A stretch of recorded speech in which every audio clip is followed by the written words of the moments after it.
14 April महामानव doctor Babasaheb Ambedkar यांच्या जयंतीनिमित्त आज जामनेर येथील बुद्ध विहारात बाबासाहेबांच्या प्रतिमेसमोर नतमस्तक होण्यासाठी त्यांना वंदन करण्यासाठी गेलो असता त्या ठिकाणी जामनेर येथील ॲडव्होकेट राहुल भीमराव दाभाडे यांच्याशी चर्चा करण्याचा योग आला।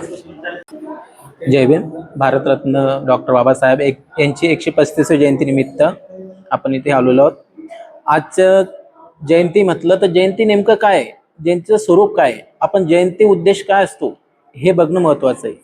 महामानव यांच्या जे येणारे विचार मांडण्याची जी आपली पद्धत असते किंवा विचार कशा स्वरूपातले असावे हे जयंती स्वरूपात येणाऱ्या पिढीला दाखवणे या पद्धतीनुसार जयंती असते। पण जयंतीच्या नुसार लोक ते साध्य करत आहेत का, लोकांना त्या गोष्टी आत्मसात होत आहे का, येणाऱ्या नवीन मुलांना त्या जयंतीविषयी काय आपण संदेश देणार आहे हे जाणून घेणे हे पण महत्त्वाचं आहे।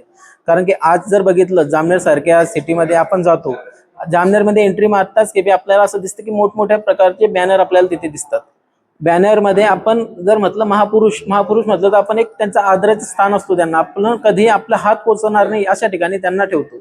पण आज असं झालंय की महान पुरुषांचे जे जयंती आहे, जयंतीचे बॅनर्समध्ये त्यांचे फोटो लावतात। फोटो त्यांचे छोटे असतात पण शुभेच्छुक लोकांचे त्यांच्यापेक्षा मोठे फोटो असतात। नेमकं आपण जयंती कोणाची साजरी करतो हे विसर पडत चाललाय। जयंती अशा स्वरूपात बघून मग नवीन येणारी पिढी हे पण त्या मार्फत जाते। जसे 14 एप्रिल झाली, शिवाजी महाराजांची जयंती झाली, महात्मा फुलेंची जयंती झाली, हे फक्त एक साधन झालंय मार्केटिंग करण्याचं, आपलं फोटो पब्लिश करण्याचं।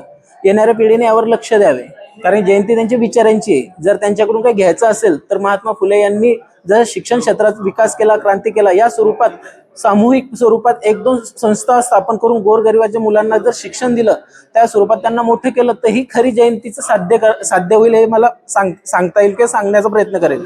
त्यानंतर शिवाजी महाराजांनी स्वराज्य कशा स्वरूपात केलं, आजकाल जर शिवाजी महाराज बघितलं तर आज NCERTच्या पुस्तकात जर शिवाजी महाराजांचा जो मॅप आहे तो गॅप झालाय, म्हणजे तो नाहीसा झालाय। पण याविषयी कोणी बोलणार नाही, कारण की बोलणारा त्यांना आज थोडक्यात सांगायचं म्हटलं की महापुरुषांचे जे विचार होते आंबेडकरांचे, ते त्यांनी त्या काळात पुस्तकात लिहून ठेवले, ते आज आपण बोलण्याला सुद्धा घाबरते। काहून की समाजकंटक आपल्यावर काही करतील या द्वेषाने किंवा धाकाने।